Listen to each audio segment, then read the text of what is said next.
America అధ్యక్షుడు ఇరాన్పై ప్రారంభించిన యుద్ధం ఇతర దేశాలతో పాటు అమెరికన్ సోల్జర్లకు కూడా పెద్ద కష్టమే తెచ్చిపెట్టింది.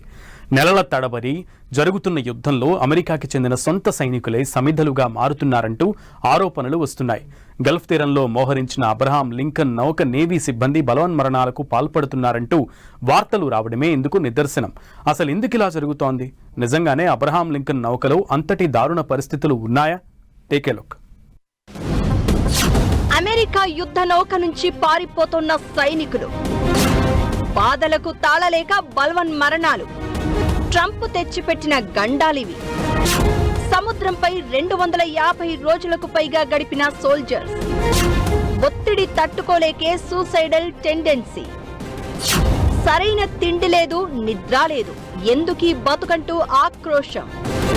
9 నెలలుగా సముద్రంలోనే యుఎస్ఎస్ అబ్రహం లింకన్ నౌకలో ఉన్న సైనికులు ఆ బాధ తట్టుకోలేక సూసైడ్లకు పాల్పడుతున్నారనే సమాచారం వస్తోంది. అసలు ఇవి బలవన్మరణాలు కాదని, ఎలాగైనా ఇక్కడి నుంచి తప్పించుకోవాలనే క్రమంలో ఇలా షిప్ నుంచి ప్రమాదాలకు లోనవుతున్నారని కూడా చెప్తున్నారు. ఈ షిప్ ని నిజానికి ఇరాన్పై దాడికి ముందే ఇక్కడ మోహరించారు. 5,000 మంది నావికులు మెరైన్లో ఉన్న ఈ యుద్ధ నౌక వరుసగా 250 రోజులుగా తీరానికి చేరలేదు. సుదీర్ఘ మోహరింపు, పదే పదే పొడిగింపులు సిబ్బందిపై తీవ్ర ప్రభావం చూపుతున్నాయని ఏప్రిల్ నెలలోనే వారి కుటుంబ సభ్యులు సోషల్ మీడియా వేదికగా చాలా సార్లు ఆందోళన వ్యక్తం చేశారు. తాజాగా మిలిటరీ టైమ్స్ అనే పత్రిక ఇదే విషయాన్ని ఎత్తి చూపింది. యుద్ధ నేపథ్యంలో అమెరికా యుద్ధ నౌక యుఎస్ఎస్ అబ్రహం లింకన్ సిబ్బంది తీవ్ర ఒత్తిడికి గురవుతున్నారని ఈ పత్రిక చెప్తోంది. దూకేందుకు ప్రయత్నించగా తోటి సిబ్బంది అడ్డుకున్నట్లు మిలిటరీ టైమ్స్ కథనం తెలిపింది. ఇంకా ఇందుకు సంబంధించిన సమావేశం ఒకటి శాన్ డియాగోలో జరిగింది.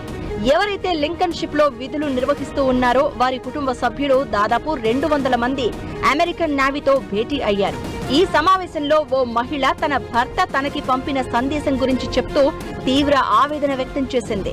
రేపనేది లేకుండా నిద్ర లేవకపోతే బావుండు అంటూ మెసేజ్ పంపాడు అంటూ సదరు మహిళ చెప్పగా, మిగిలిన వారి కుటుంబ సభ్యులు కూడా అమెరికన్ నేవీపై భారీగా ఆగ్రహం వ్యక్తం చేశారని చెప్తున్నారు. ఈ అబ్రహం లింకన్ గత నవంబర్ 21న శాన్ డియాగో నుంచి బయలుదేరింది. తొలుత పసిఫిక్ ప్రాంతానికి వెళ్లాల్సి ఉండగా ఇరాన్ యుద్ధం నేపథ్యంలో మధ్యప్రాచ్యానికి మళ్లించారు. అప్పటి నుంచి సిబ్బందికి తీరంలో గడిపే అవకాశం చాలా తక్కువగా లభించింది. డిసెంబర్లో గువాంలో, జూలైలో ఒమన్లో కలిపి 2 రోజులు మాత్రమే నేలపై గడిపినట్లు సమాచారం. నిజానికి మే నెలతోనే అబ్రహం లింకన్ షిప్ అక్కడి నుంచి వెనక్కి తిరగాల్సి ఉంది. కానీ ఇరాన్, అమెరికా ప్రభుత్వాల వైఖరితో వీళ్లు సముద్రంపైనే ఉండాల్సి వస్తోంది. అలానే ఈ నౌకలోని సిబ్బంది నివాస పరిస్థితులపైన తీవ్ర ఆరోపణలు ఉన్నాయి. బూజు పట్టిన షవర్లు, పనిచేయని మరుగుదొడ్లు, వారాల తరబడి పనిచేయని లాండ్రీ యంత్రాలు, వేడి నీటి కొరత ఉన్నట్లు కుటుంబ సభ్యులు చెప్తున్నారు.